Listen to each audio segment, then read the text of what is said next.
Hey,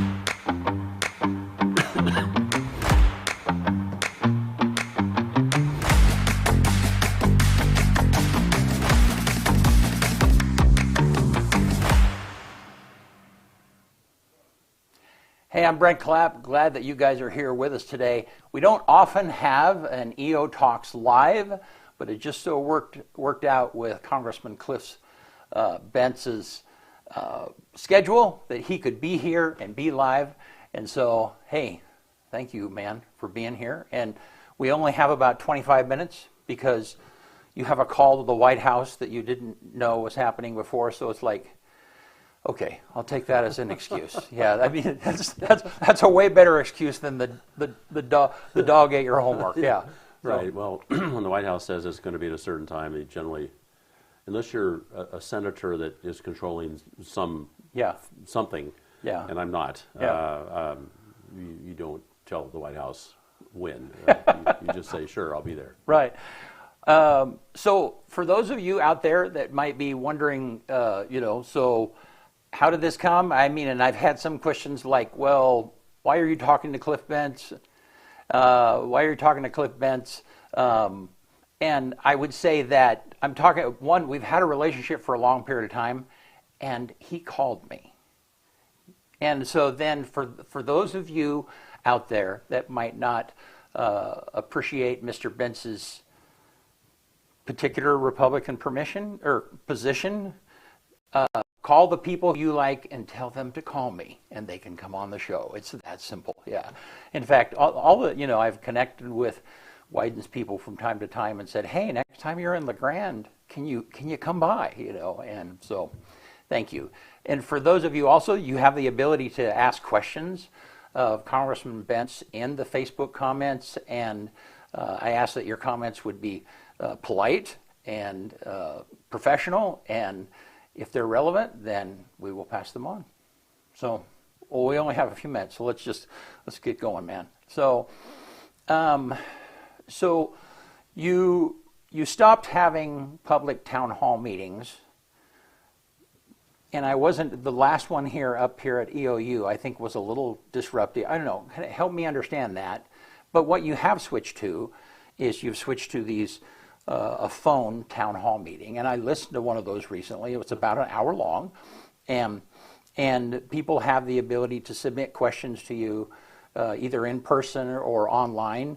But let's go back and tell me what was going on with the live town hall meetings that was disturbing to you.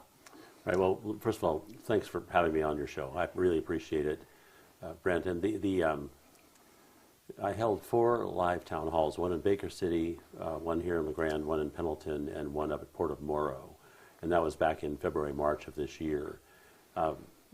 We held them over the course of 2 days, and what happened is you generally have between 80 and 150 people attend these. This time around, I think in Baker there was 250 people. Here there's close to 600. In Pendleton around 350, and at Port of Morrow close to 200. What I observed is that people were using my town hall as a platform to spread what I viewed as disinformation. That was probably the most negative thing about them. And they would say things like, well, this disabled person is not going to have Medicaid. Well, that's false. Disabled people are going to have Medicaid. And so I became aware that what I was basically doing was, by holding the town halls, giving people an opportunity to video themselves or use their telephones to send out their questions to me that were wrong, misleading. They'd say things like, and you're going to harm Medicare. And then they'd say, oh, I'm sorry, Medicaid. And so they would, on purpose, say the wrong things to try to scare people. And we don't want to be scaring people. We want to be explaining what we're doing. And so I shifted over to telephone town halls. The first telephone town hall was for the southern part of my district, Jackson County, Josephine County, Douglas County. We dialed 100,000 people. 13,000 people stayed on for some or all of the call. 13,000 people, that's an astounding participation rate. We then held two more. We had smaller audiences. We dialed 50,000 people, and for the second one, 9,000 people roughly stayed on. Yeah. And for the third one, 50,000 people, and about 8,000, 9,000 people stayed on for that also. Yeah, and when you say dialed, I mean they have submitted information and said we have interest, or these are just constituents. These are people in those counties that we focused upon. Okay. So I have 20 counties. Right. So the first, it was where most of the population of the district is. There's 750,000 people in Congressional District 2 in my district. Okay. And so what you're trying to do is reach as many of those people as you can. And so dialing 100,000 phones, you're getting households. Yeah. And so then it's up to them if they want to answer, or sometimes you get recording machines. Yeah. So we pre-tape my voice saying if it's a recording and this is Cliff Bentz and we're calling to see if you want to participate. Anyway, I was able to reach about 31,000 people over the course of the 4 or 5 weeks that we spread those 3 calls. And we'll be doing more of those. I will go back to live town halls. I enjoy live town halls. They are challenging, and I learn a lot. Yeah. They too last about an hour to an hour and 10 minutes.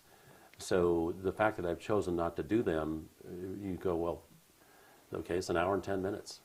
What I've been doing now instead is going to place to place to place to place over these weeks that we've been shut down, and talking to individual people. That's what I've been doing this week. Yeah. And, I'm a video guy, and so I missed seeing your face. So my one comment would be, it wouldn't be hard to throw up a camera and put it on YouTube simultaneously, just for your staff. But no, I enjoyed it. I felt like it, and the time went by very quickly.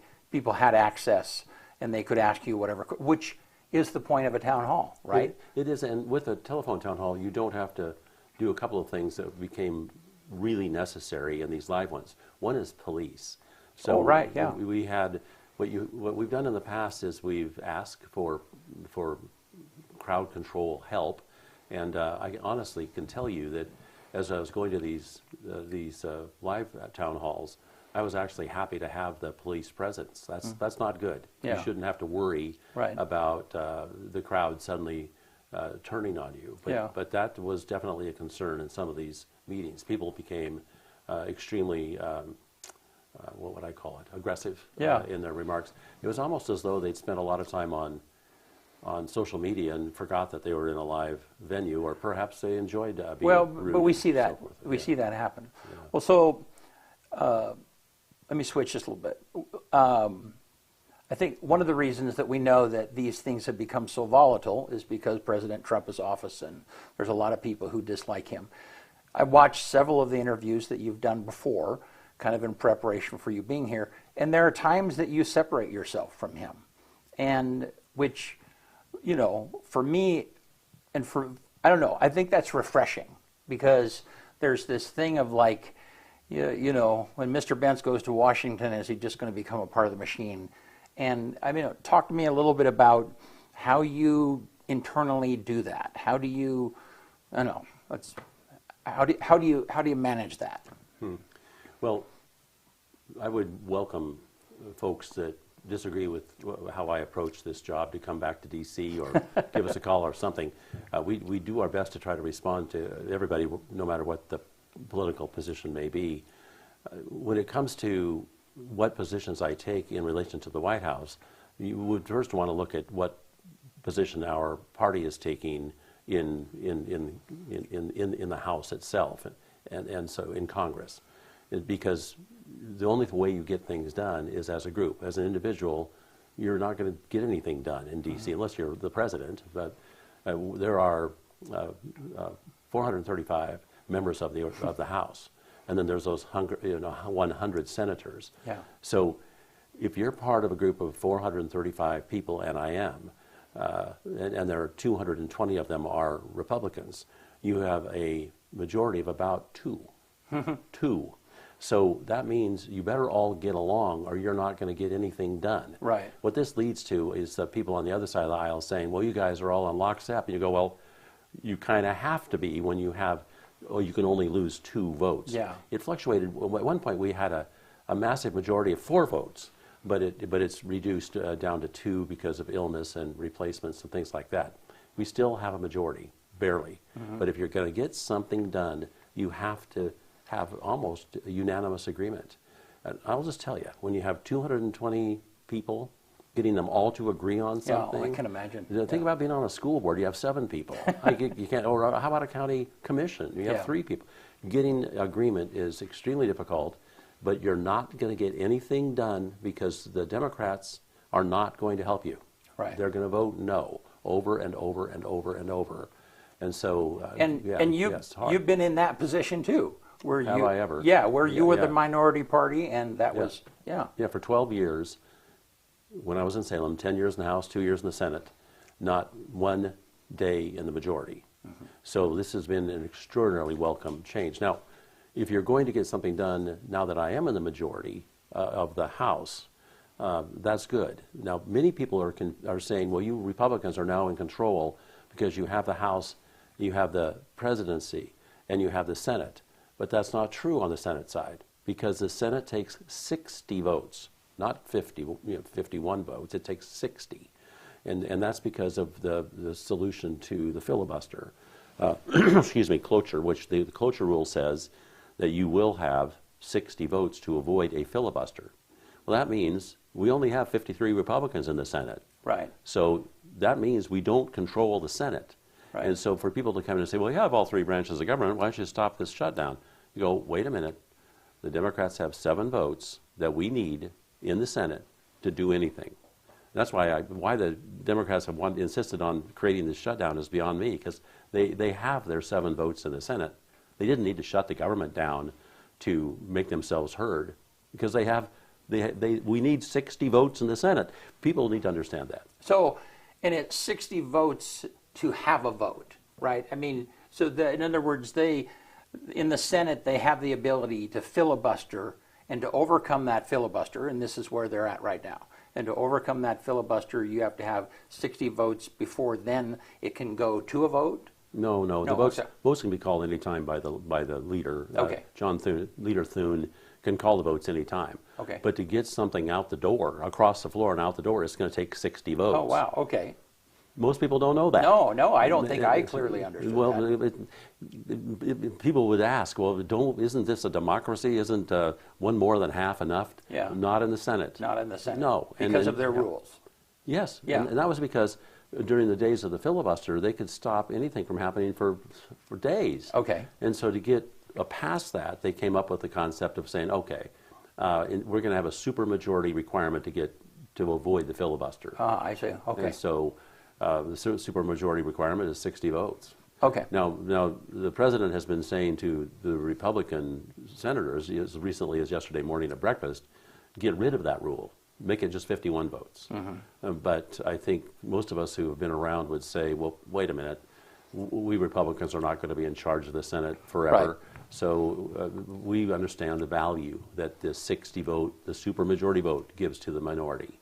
And so, yeah, I understand it too. So I get it. But I just don't want people coming and saying, well, why can't you end this because you have majorities in each of the chambers and the presidency, and you enjoy the presidency. We don't. It takes 60 votes in the Senate. We have 53.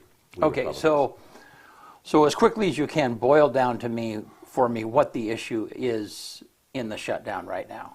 I mean, I know it, but just explain it to me. Okay, sure. Yeah. So in order to run the government, you have to have money. And so in order to get money, you have to appropriate it in Congress.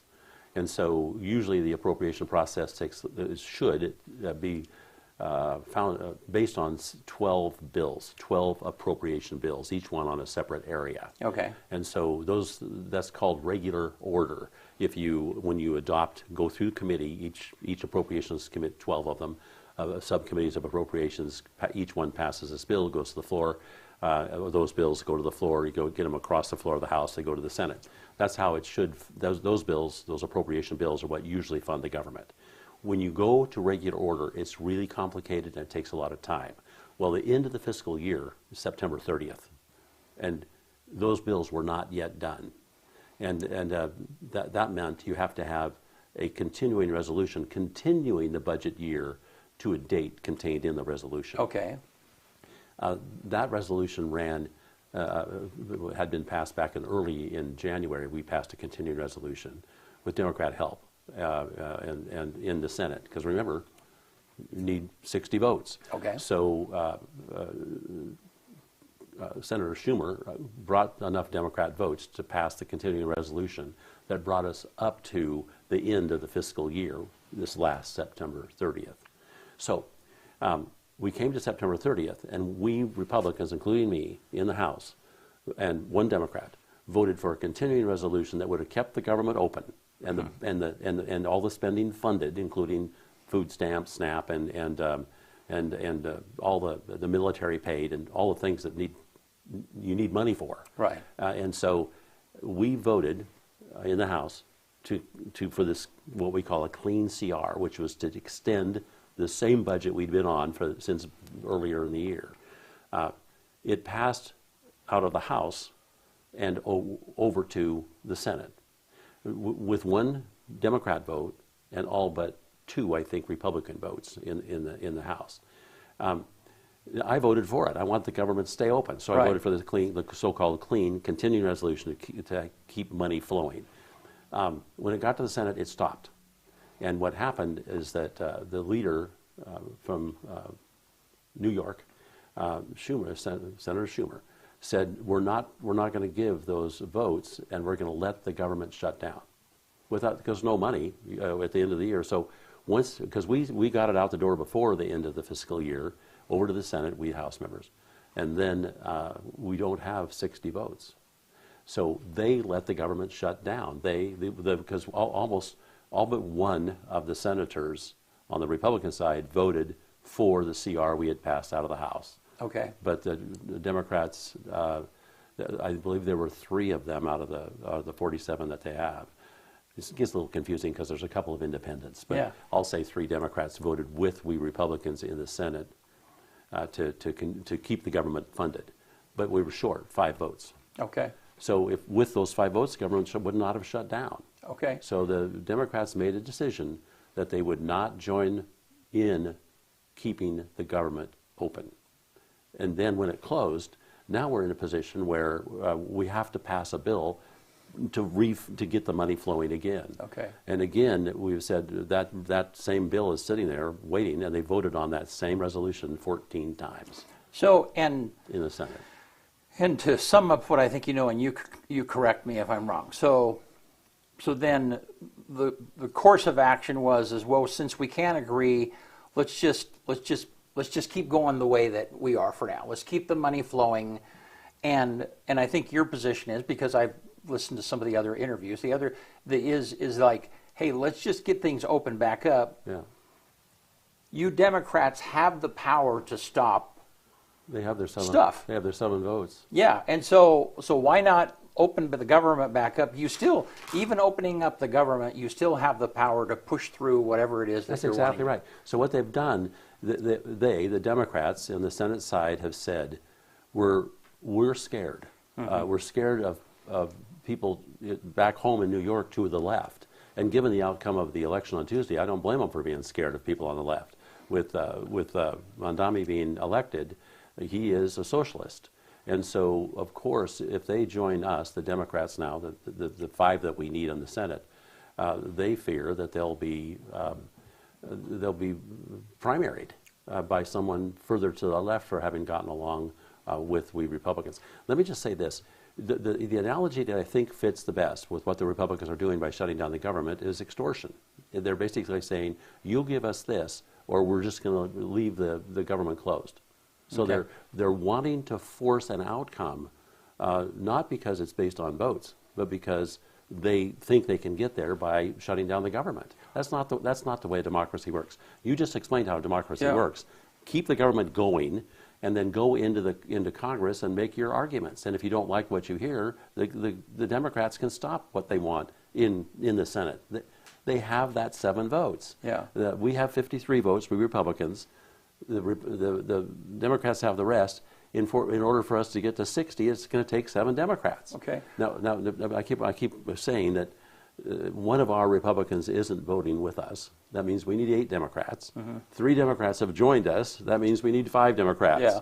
So what I've been telling people is call Senator Wyden, call Senator Merkley, and tell them to become 2 of that 5. And we just need 3 to reopen the government. Then we can debate the health care issues they've been talking about. I would just say this. If we cave in to their, I'll call them extortionary attempts, what will happen next? Yeah. Because the government's only going to be extended, the money, for a couple of months. We think now, it wasn't going to be November 21st, it will probably go to the end of December, or it should have come out of the Senate. What are they going to ask for next? Yeah. They'll just say, hey, we're going to shut it down again, and now this time we want, that's not how it works. Well, so let me, so when the Republicans have been in the position in the past, what is different, and we only have 2 minutes, what is different about this situation? Are they on the phone? Oh, cool. We have more time. Okay. You give me a high sign when it's, all right, thank you. What is different? Well, the main difference is we have... You understand what I'm saying? Yes. Okay. I want to make something clear, first of all. Yeah. I've now been in for 5 years. Right. This is just finished my 5th year in Congress. I have never supported a shutdown of the government. I have not. Because I think it's inappropriate and wrong. So I'm a Republican. I've not supported a shutdown. There's been opportunities to vote for a shutdown. I have not. I have thought that the best way to do it is argue and do what you're supposed to do in the democratic process. Right. Shutdowns are not democratic. They are not. They're extortionary. The getting back into the Senate side of things, they need to be on the floor arguing. There was a great discussion about this by David Brooks, where he was calling out the fact, the columnist David Brooks, saying, this is not democratic, the shutdown. It's not. You asked what's different. This time around, because the Democrats have made the same argument David Brooks made until this time. This is one of the first shutdowns the Democrats have engaged in, now that I know of. Right. If I go back far enough, maybe we can find others. So the main difference is the Democrats have flipped and suddenly decided they want to use shutdowns. It's not a good thing. It's a bad thing. Shutdowns are bad. I want to make that clear. Right. They're bad. And we need to get out of this one. It would take 5 Democrat votes to do it on the Senate side. But in the past, when the Republicans have done it, has it been extortion then? Yeah, I think it has. Okay, all right. So part of this is just politics and the way that it has gone back and forth. Well, I would just say that's not good. It's a trend. It's a trend that is extremely unfortunate. Okay. That's the nicest way to put it. But it's available, and it's damaging. It's damaging to people that don't have access to food stamp or SNAP, right. And it's damaging to the military. It's damaging now to people trying to fly around the United States, because we heard today they're going to cut back on 10% of the flights. Yeah. This is not the way to do business. Yeah. Period. So, yeah. Thank you. Yeah, and I get that. So how do you grew up in Ontario. I mean, you're an Oregon kid. No, I grew up in Druzy. Okay. Yeah, 100 miles west of Ontario. Yeah, so you're an Oregon kid. I mean, how do you, there are times that the politics, a part of that is like, what am I doing here? I mean, do you feel exasperated sometimes? Well, from a standpoint of, I don't know, that's ugly. What you're talking about is ugly. Well, of course, everybody feels exasperated. Right. That's kind of the nature of this occupation. But I feel extraordinarily fortunate and privileged to have this job. Right. It gives me a chance to help the people I've known for years, the ranchers, the farmers, the small business, the schools, all the problems that we face. It gives me a chance to actually try to help solve them. Yeah. And unfortunately, the way that the media works, it seldom focus on all of the work that you do to try to help. Yeah. These bigger things kind of swallow up all of the work that's really going on. Well, so tell me some of the things that you're pleased with, some of the things that you're happy about that you've been able to help along the way. Well, there's a lot. I know there, maybe something recent, and especially the things that make a difference in Oregon and Eastern Oregon. Well, one that's fairly recent, but it happened right after the change in administrations back in January, was being able to kill a wolf that was killing calves down near Lakeview.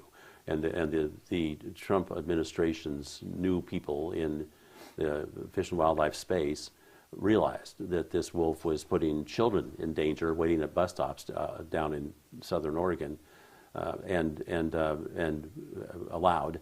And that wasn't able to be harvested or killed? It was killed. It was killed 2 days after we had a new administration. Oh, okay. 2 days. But what was the holdup before that point? Well, I guess one can make all kinds of arguments, but the main thing is we were limited to using harassment techniques on the wolf. You know, get a garbage can lid and beat on it with a stick and that kind of thing. That's not good for wolves. Wolves are dangerous creatures. What I'm trying to say, that was a good thing. We had been reaching out over and over again to U.S. Fish, and they had been helping to the extent they could. But when the facts were made clear to the Trump administration, the wolf was killed. Yeah. Now that's one thing. I've been more recently working on electrical power and the challenge that we here in the Northwest face in having enough of it. Because people, if you check your utility bills, you'll see that they're going up, and this is something that affects everybody. And what's really bad is that because of Democrat policies in Salem and other places, we have lost the ability to generate electricity in Oregon with natural gas, for example. Can't do it, and without that kind of generation, we're falling behind in having enough for not only the growth of our economy, but also people who have just a home and an electric stove or electric heat. We are this close, Brent, to having rolling blackouts for real. This is for real in our area. Yes, in our area. Yes, and we've already now had businesses not be able to get the power they need, and I'll just share a few. For example, the server farms along the Columbia River that Amazon owns. Amazon just filed a lawsuit, I think on Monday, asking for a judgment, if you will, against Pacific Corp, saying you haven't delivered the power to our server farms that you promised. Well, it's not because Pacific Corp doesn't want to. Right. It's because we have major problems with transmission and we have major problems with generation.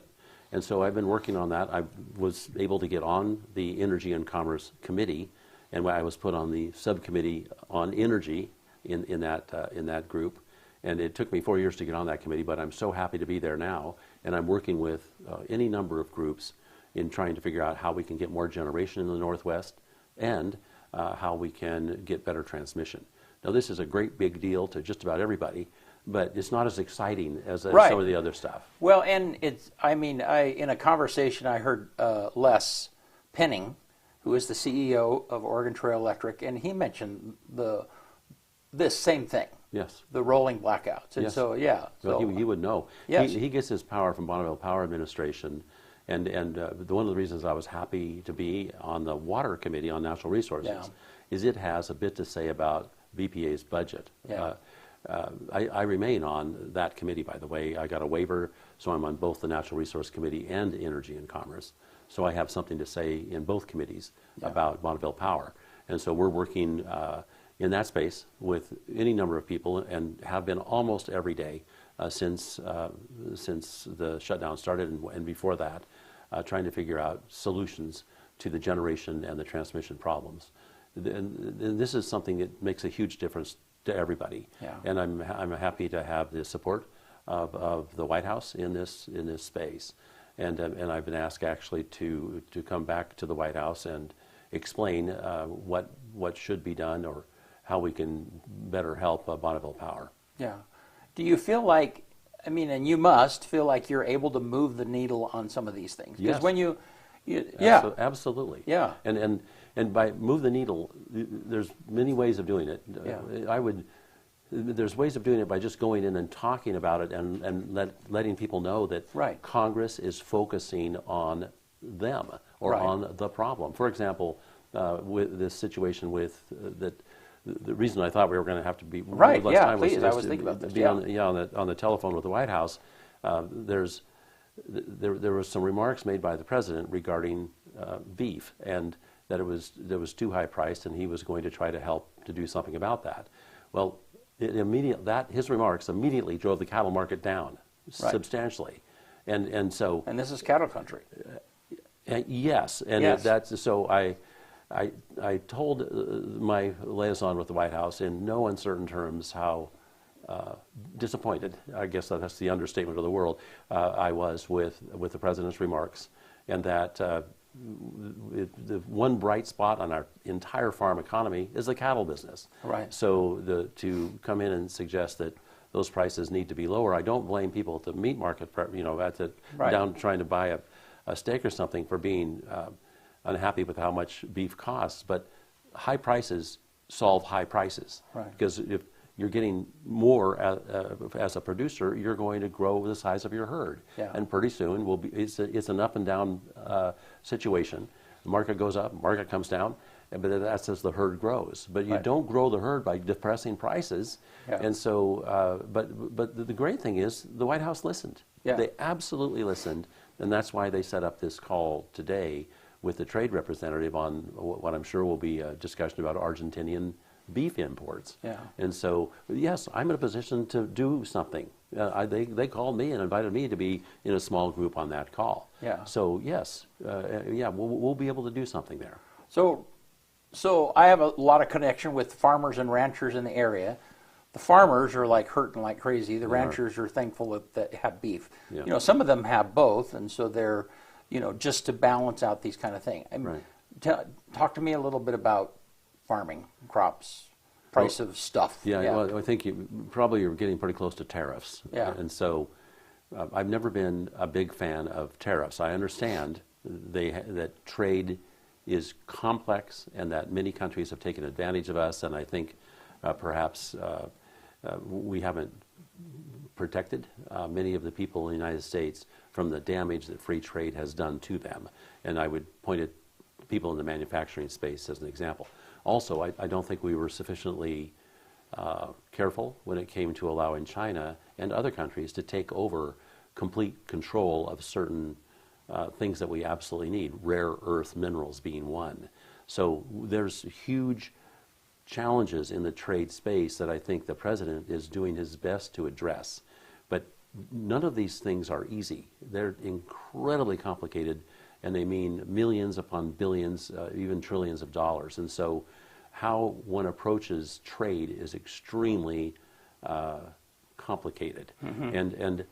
But there is zero doubt that trade has, and the president's approach to it, has damaged certain of our farmers. There's no doubt of it. And that's because China cut off soybeans, for example. So, but I've been not surprised, but I've been asking farmers and ranchers what they want me to do. Do they want me to reach out to the White House and say, please change your approach? And the answer has been no. Let's wait and see how this is going to play out. And as recently as yesterday, this morning, these kinds of discussions. But we have to figure out some way of protecting those who are on the verge of bankruptcy, because some of our farmers are. And I think the administration has been looking into that. I just wanted to share, my relationship with the White House is excellent. I can call them and they respond, like, immediately. The trade situation is one that we've been less than successful in getting some of the changes we would like to have made in our discussions with the White House. But they always have a good justification. I mean, they're working on it in different angles and different ways. I just want to reemphasize, it is a complex area. But I was very happy that the president, immediately after making those remarks, directed Brooke Rollins, the Secretary of Ag, to issue a lengthy paper on things that they were going to do for the cattle business. So they do respond. But sometimes not as quickly as I would like, and sometimes not exactly as I would like.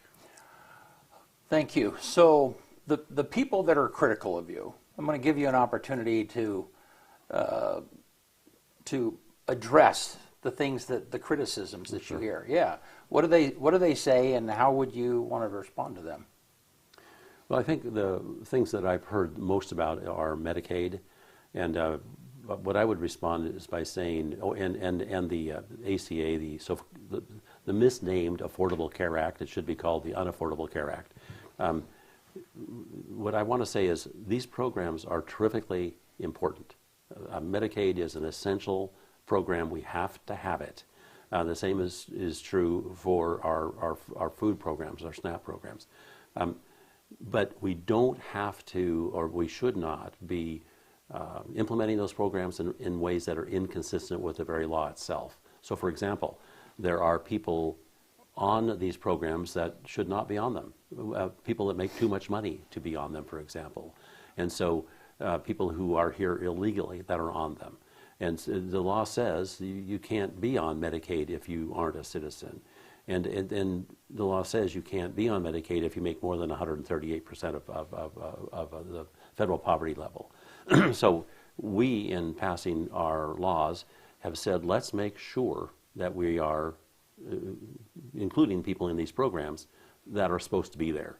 And so, but what you'll hear instead, the criticism will be, oh, you're throwing thousands off of Medicaid for no good reason, and that is not true.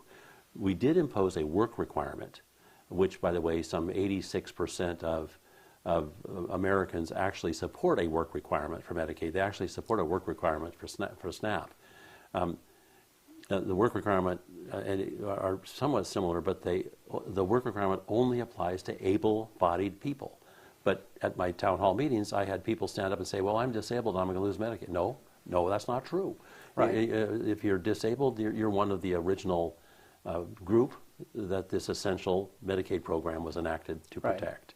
Right. What people don't seem to understand is that we have to take care of these programs and do them carefully and appropriately, and not just waste money. Mm-hmm. There's no reason for us to waste money. Right. We need to be doing this. By the way, Oregon has one of the worst reputations in America when it comes to administering the SNAP program. Right. Yeah, I wanted you to talk about that. Some huge hundreds of millions of dollars wasted last year by giving away too much in SNAP benefits or giving it to the inappropriate, unqualified people. So we can't throw millions of dollars out the window. We're going into debt, $2 trillion a year. We have to do these programs right. And so my response to people that are complaining is to say, why don't you give us a call and we'll go through this carefully and stop with the yelling and the screaming and the spread of disinformation and the scaring of people that these programs have been created for. Right. Because these are essential programs. We're going to have them. The money that we're going to spend on Medicaid next year, even after the streamlining that we're doing, will be more than it was this year. In fact, it just keeps right on going up. And that what we're trying to do is slow the rate of growth by doing these programs right. And by the way, the work requirement, able-bodied, and it's 20 hours a week, and it's work or volunteering or studying, and there are many exceptions to that requirement. If you have children under 14, if you're taking care of a disabled parent, I mean, this is something that I think most people would support after they know the facts. So one question I've had for a long time and I haven't gotten a good answer is, and you might be able to help, is, so yeah, I see this disconnect between there are openings for jobs everywhere. People are really struggling to find employees that are reliable, but yet the unemployment rate is so far down. The workforce has been reduced in some manner. Yeah. Why? How did that happen? I mean, there's a lot of I can tell you why. and why isn't that reflected in the unemployment numbers? Yeah, it's not reflected in the unemployment numbers because people who are not seeking employment are not included in the unemployment numbers. Right. And so there's a whole bunch of people not looking to work. Okay. They're basically sitting at home, and the studies show playing video games. Huh. I'm not making this up. Yeah. I wish I was. It was recently this morning out here at the sale yard. I went out to have breakfast with some folks out there and talk about the cattle business and other issues. And they were telling me how many people, they're desperate for people to work. Right. So I said, well, how many people are here are not seeking employment? And they said, well, a bunch. I go, why not? They go, too much free stuff. Yeah. Free food and free medical care and the list of programs that are available in Oregon is amazing. Yeah. And so you can go back to 1965 and President Johnson's war on poverty. It was determined by people that the amount of cash assistance that they were given exceeded that which the people could make in a month. Right. So people quit working. Well, and we saw that during COVID, where Yes, where the $600 that was added per month to unemployment was people were making more. Yeah. Okay. Why would you go back to work? Right. So we're now near the end of our original time that we had together. Yeah. Well, I'm sorry for that. So remind us again how your office and staff is available to help solve the problems of people from your district that are having troubles with the federal government in some manner. Right. Well, so we have, of course, we're shut down, so Right. some of our staff are at home, but most of our staff is still available just to answer questions and on whether it's on any federal program. So I'm having troubles getting a passport, or A passport, Okay. or a veterans issue, or an IRS issue. Anything that involves the federal government and they have a problem, they should call. And this includes permitting. So if you have a federal permit, we had this come up yesterday up at Pendleton, and someone was saying they were having a great deal of trouble with NIMS and getting a final, or the Corps of Engineers getting a final. Call us. That's what we do, and Yeah. we know the people now, and we have the administration's help. Yeah. So for goodness sakes, reach out. And then the other thing I would just caution people: people need to be really, really, really careful about misstating things and scaring older people. Yeah. Yeah. There you have it. Oh, sure. The people can call bentz.house.gov, bentz.house.gov, and of course, you can go online and find that. But the number is 541-776-4646, and please call. Yeah. That's why we're there. Yeah. Good. Bentz.house.gov. Yeah. Good. Yeah. Well, thank you. And I appreciate you taking the time to come. I mean, I enjoy us connecting. We've known each other for a long time. Yeah. In fact, I was thinking about during COVID, and you were originally running for this seat, and there were 15, I think there were 8 Republicans and 7 Democrats, and we did that entire town hall virtually, and that went through our station and stuff. But yeah, it's been kind of crazy. Well, it's amazing it's been 5 years. Yeah. But COVID seems like forever ago. It does, Thank goodness. But I've really appreciated the opportunity to come on your show because you give me the opportunity to explain. And that's something, when you're in a town hall situation, you have 1 hour and you're trying to get as many questions crammed into that 1 hour as you can. So this format is, I think, more helpful for people that are listening. Well, and surprisingly, we've not had any questions come in, which comes a little bit back to your point, and that is when you have a live town hall, are the people really wanting to ask you the questions, or are they wanting to be seen asking you? Yes, that's what. Of course, that's. Yeah. And in fact, what they were doing, there was about 100 to 150 people that followed me from each town hall to the next town hall. Right. Yeah. So the actual people attending is overstated because it's some of the same people at each all 4 of the town halls. But of course, they're there. It's a opportunity for them to film themselves on their phones and then put that on social media and say whatever they want to say about it. Yeah. But that's not my idea has always been to exchange ideas and to hear thoughts as opposed to screaming and yelling and being extremely rude. That's part of the game, but carrying to its extreme, Ron Wyden went down to Medford to have a town hall meeting, and the meeting was taken over by there were about 300 people there, and about 70 or 80 of them were pro-Palestinian people that started marching around and yelling.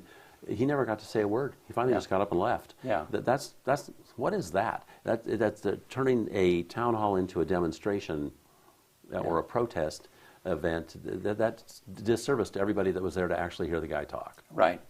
And Ron Wyden is a Democrat, so it's like Yeah. So the point being, this is happening across. This is just a new method. It's happening in a lot of town halls and some. Well, it's ruining a really good way of trying to exchange thoughts. Yeah, have a conversation. And so people can express their outrage in a lot of ways. Yeah. But doing it in that space, I'm not sure it's the most productive way of affecting change. How's that? Yeah. Alrighty. Well, hey, thank you so much. Oh, you're very really welcome. appreciate you being here. Yeah. And thank you, Eastern Oregon, for tuning in. And we'll catch you next time.